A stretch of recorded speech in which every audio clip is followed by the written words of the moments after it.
Okay. Did you report? Did I report? No, I didn't.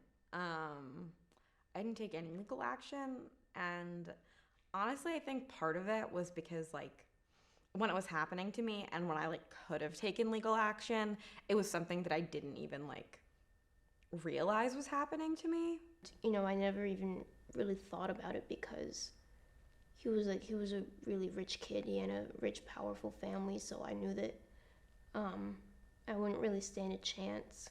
The thought of having to like relive everything in and like re-go over everything and like tell my parents, and at like the age that I was at, it was just like too much.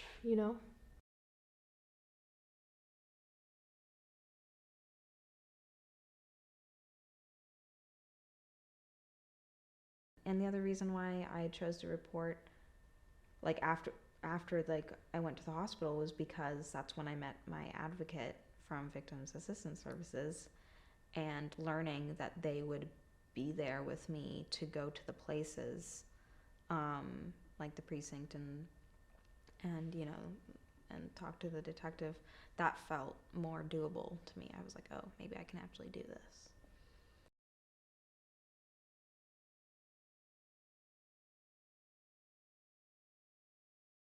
We are a program full of people who are ready to help survivors of all crimes. We are a one stop place for a lot of different things. So we don't just do one thing, we do multiple different things. We meet people where they are at. We provide them with options, resources, and the most important thing I would say is emotional support. I think it's baffling that many people don't even know that we exist or services like this exist. So somebody's presented with a victimization, whether it's sexual assault, physical assault, and they immediately think I need to report this to the police, or what do I do? So for WestCOP VAS, we're here to provide educational pieces, advocacy, and support, and provide one person that can help you navigate all those systems, the court, law enforcement, medical, anything of that nature, so you don't have to go and do that yourself and make those phone calls. You have that one central person that can really navigate all that from the beginning to the end. That's where we come in to kind of navigate them through that process. But after something like this happens, you've been violated in such a way, the world can become a scary place, right?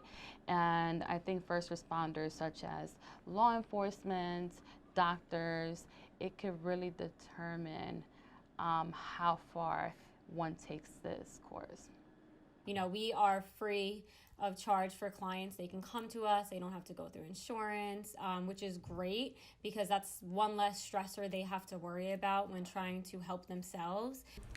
I think our main goals as an organization is to be a strong support system for any survivor, but also to make sure that we're touching upon all that makes somebody whole. To really maximize individuals, their full potential by addressing basic needs, right? Food, shelter, feeling safe. When you take care of all your basic needs, you're more likely to succeed. We do a lot of prevention work too, so that's one of our goals, is to essentially one day be out of a job, right? A place where we don't have to have survivor services because there is no crime and there's no sexual violence and things like that. Our goal is to also be accessible, different languages, be culturally competent to be able to meet people where they're at. Accessibility, whether it is working with people who are deaf of hearing, people with physical disabilities, children, providing services for minors. So I think our goal is really meeting the needs of the community that we work in. When we talk about cultural competency, I could tell you I've dealt with several survivors from different backgrounds. And understanding that they have their own process, their own beliefs, and respecting that autonomy. In the eyes of the justice system, they might have served justice, but I think that's a individual response or request. I think as long as an individual can find peace and harmony within an outcome, I think there is a level of justice. I don't think that we're ever going to achieve a full, perfect picture of what justice looks like because it's so individual. Justice doesn't always have to be reporting. It doesn't always have to be making sure that the perpetrator or the person who has harmed you is going to jail or paying for it in some kind of way. It could just be you gaining control back of your life, of your body, of your mind, and of yourself.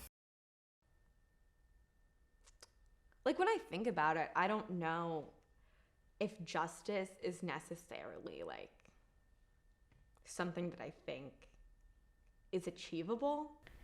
Justice to me is protecting others. The only thing that makes me feel any better is if I can, if their actions have consequences, and that people don't, that they can't do that the same thing that they did to me to someone else. Accountability, I feel like, is really big. Like, because that's the thing. I don't know if it would mean, jail time or this or that or whatever, but just like having to be held accountable. You can have closure without justice, but I don't think you can have justice without closure. No pressure, right? I've had clients who sought justice 20 years later. I have people who reported the next day. We're here 24 hours, 7 days a week, and we're here to walk you along the path. I found that many of our clients just want to feel like they're not alone in that process. Like, if someone tells you their story, what would you want to say? I mean, I think first and foremost, I would tell them that I believe them. You can be happy. You can be okay. You just have to want to be okay. I'm still here, and you're still here, It's gonna feel like the hardest thing in the world, and it's gonna feel like the triggers will never stop. But with proper healing and time, they do. And it's not gonna, it doesn't consume me anymore. It just is, and it was.